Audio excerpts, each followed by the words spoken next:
Depuis 2001, Julien Courbet est aux commandes de Ça peut vous arriver, RTL M6. Avec des experts, il vient en aide à des personnes victimes d'arnaques. Et ce jeudi 30 mars, il a notamment parlé de l'affaire d'un certain Karim. Au moment de contacter l'homme au cœur du litige, le ton est quelque peu monté. Karim est venu tout droit de Cagnes-sur-Mer pour exposer son gros problème.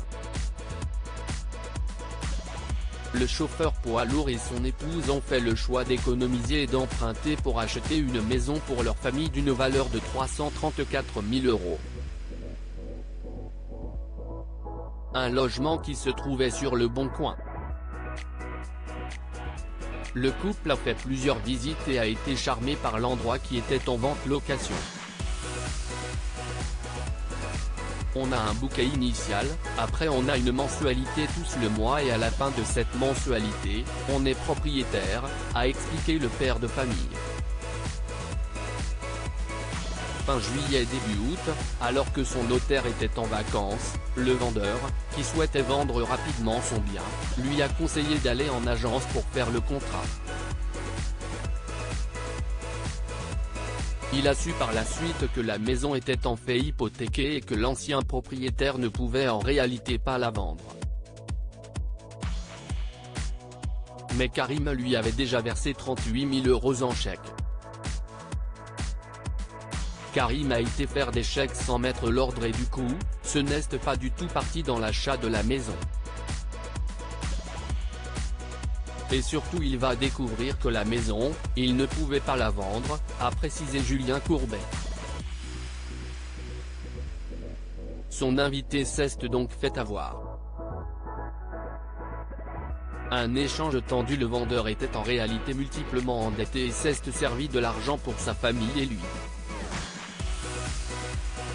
Quand Karim a voulu le récupérer, le monsieur lui a fait savoir que tout avait été dépensé et qu'il ne pouvait pas le rembourser. 5 000 € que ce monsieur a encaissé directement. Il y a eu 10 000 € versés à sa fille. 4 600 à l'agence pour les loyers impayés, 8 400 visiblement à sa conjointe et 10 000 € à une autre personne à qui il devait de l'argent, a révélé une experte au moment de savoir où était parti l'argent.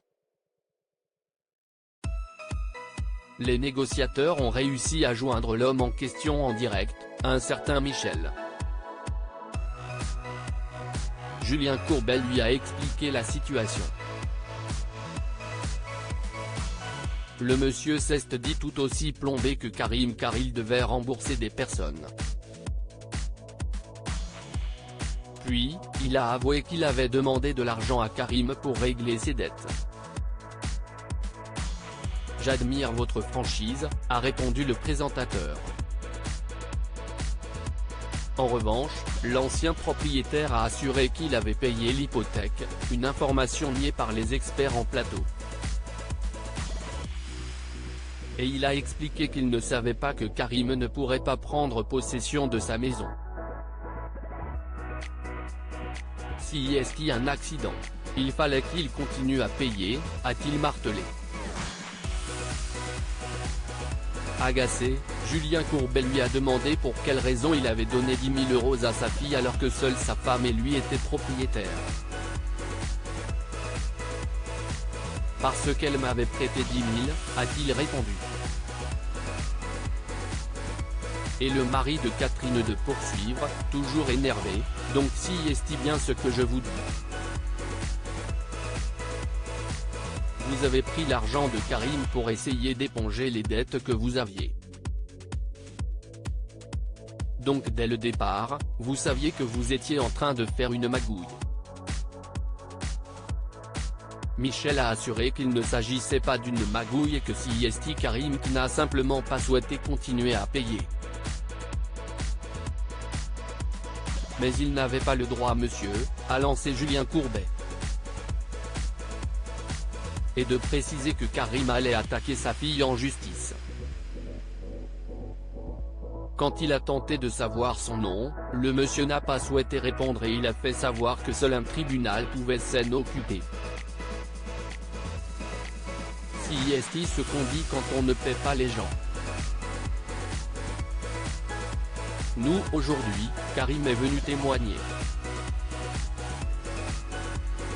J'ai quand même le droit de faire mon émission monsieur, c'est ce qui l'énervait. Son interlocuteur a alors fait savoir qu'il n'en avait rien à foutre avant de raccrocher.